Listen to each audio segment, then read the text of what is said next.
தஞ்சாவூர் ஸ்டைலில் காரசாரமான நாட்டுக்கோழி கிரேவி உருளைக்கிழங்கு சேர்த்து செய்கிறனால ரொம்பவே சூப்பராக இருக்கும்.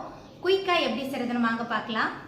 நாட்டுக்கோழி கிரேவி பண்ணுறதுக்கு அடுப்பில் கடாய் வச்சு 5 டேபிள் ஸ்பூன் எண்ணெய் சேர்த்து எண்ணெய் சூடான பிறகு பட்டை, கிராம்பு, ஏலக்காய், கல்பாசி சேர்த்து பொரிஞ்சதுக்கப்புறமா 1/4 கிலோ சின்ன வெங்காயம் பொடியாக நறுக்குனது, கிள்ளி வச்சுருக்கிற 3 காய்ந்த மிளகாய், பொடியாக நறுக்குன 20 பூண்டு பல், 5 டேபிள் ஸ்பூன் இஞ்சி பூண்டு விழுது, கூடவே பொடியாக நறுக்குன பழுத்த தக்காளி 2 சேர்த்துட்டு நல்லா கலந்துட்டு வதக்கிடலாம்.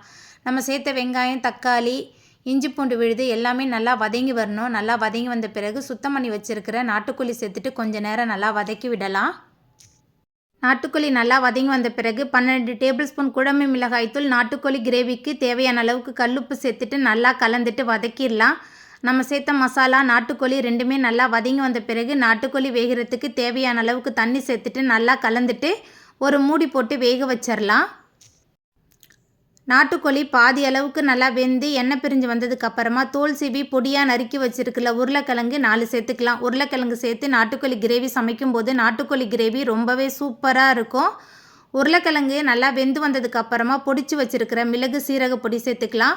3 டேபிள் ஸ்பூன் மிளகு, 2 டேபிள் ஸ்பூன் சீரகம் சேர்த்து நல்லா பொடிச்சு வச்சுருந்தேன். அந்த பொடி கூடவே கருவேப்பிலை, மல்லித்தலை சேர்த்துட்டு நல்லா கலந்துட்டு கொதி வந்த பிறகு சூடான சாதத்தோட பரிமாறி பாருங்கள். ரொம்பவே சுவையாக இருக்கும்.